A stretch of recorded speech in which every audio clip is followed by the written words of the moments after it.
Hey y'all, it's your favorite nigga reader back with another story time. Don't forget to like, comment, and subscribe. You know it's catch these vibes and turn that post notifications that way you get notified every time there's a piggity post child. That's a not for points, that's booty, but that's a whole nother story. Okay? Grab your tea. My nail came off, so I can't do the clicking. Oh, here you go. Grab your tea. It's right behind. Grab your snacks. Grab a seat. And let's get into all of that. Yeah.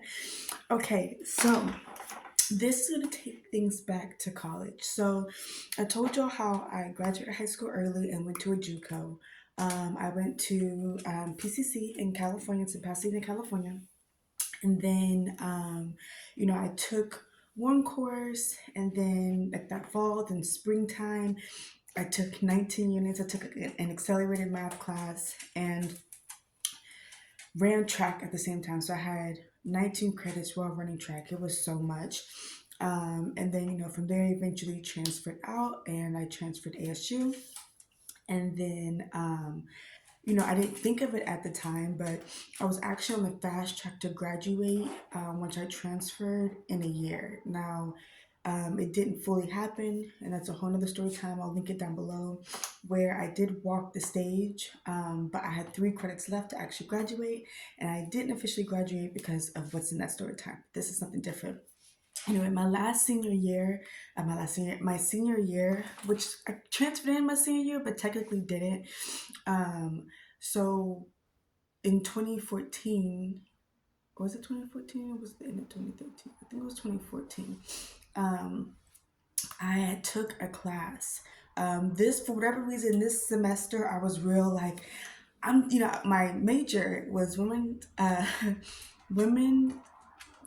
my gosh, women in gender studies, and I was going to minor in communications, right?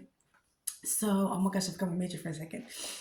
So this particular semester, I decided to take all classes that were like for women's rights, right? Say that 3 times, really a tongue twister. And I took a domestic violence and policy class, and I had took a class kind of just going over the history of women. How at one point in time, all women were deemed as evil, all women were witches, and like all this stuff, right? And there was a particular part in this semester in this book that we were reading. I don't name the book, I don't have the book.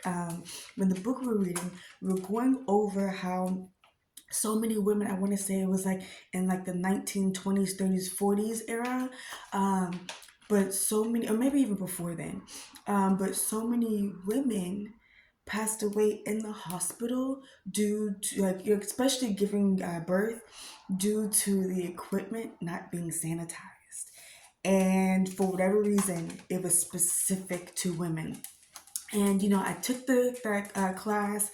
I used to sit in the back with my snacks. I used to have kettle corn, popcorn, and snacks, because it was like we would meet once on a Wednesday, so it was like an hour-long class. So I always had my snacks, okay? And I completely forgot about that class. Like once I, left Arizona, and then I started my fitness career and fitness journey and etc.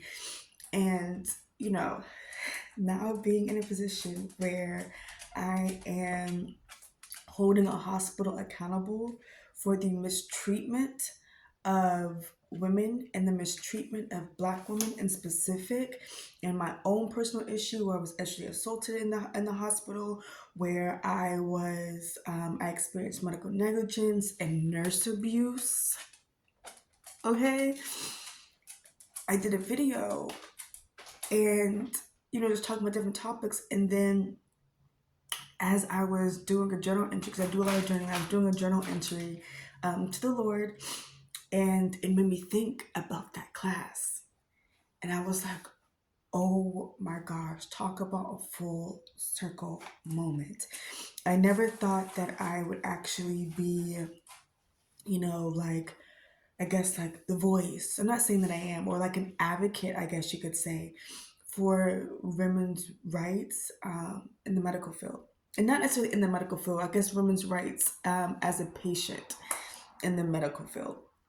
I, never thought that. Honestly, anything that I do, I never think that I'm going to do it until it happens. But I do know sometimes the Lord uses me in ways that I don't necessarily go out looking for because of my influence.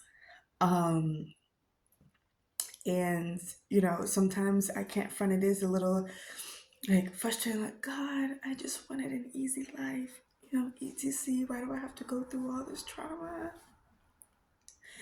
Um, but it's also one of those things of like, again, there was another patient in the room with me who was going through very similar trauma to me and just got, ignored.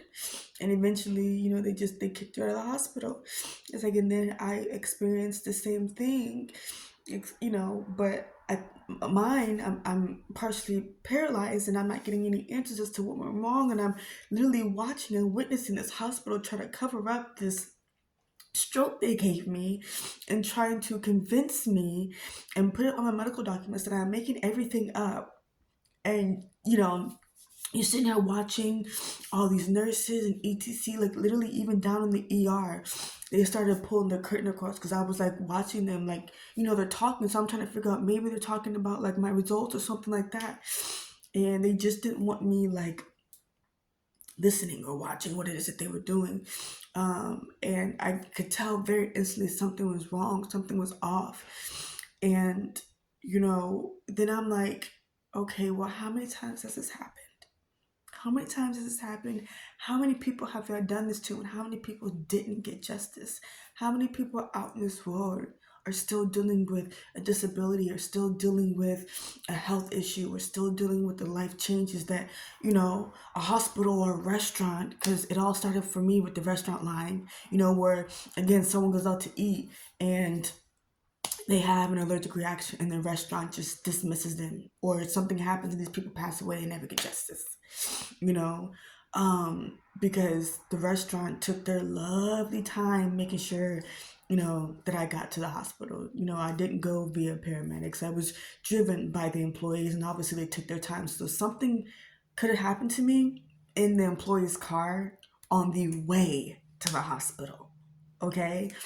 And again, they were in the hospital with me as I'm being examined, being admitted. So it's quite hurtful when you hear that, like, they're trying to refuse liability and etc, when it's like, but how could you, when your employees are the ones that took me to the hospital for an allergic reaction, and your employees watched this doctor inspect me and then admit me into the hospital? Huh? So it's stuff like that, you know what I mean? It's like, and then you again, experience everything you experience in the hospital. So it's like two big corporations who are doing things extremely wrong, and your life has been affected in so many ways by it. Your life, your health, like your mental health, your physical ability, everything. I'm still in this, and they are just, trying to get away with it. And they, then there was the intimidation of, having people follow you, and, you're being harassed, and you're being harassed in ways that, like, if you've never gone through loss, and you know, this is new to me, okay? It's like, and then you are experiencing all this. Yeah, you're going to be scared, and yeah, you're going to want to go into hiding. And sometimes you are like, do I even want to continue on with this? Like, this is too much. Like, you quote unquote want to go back to your regular life. But guess what? In my position, there is no going back to my regular life. I'm in a wheelchair. I have a disability. My mental health is trash. Like, so there is no going back to them. And that's what's like, okay, I have to stay on the behinds, and I have to continue to advocate for myself and advocate for other people who have gone through this.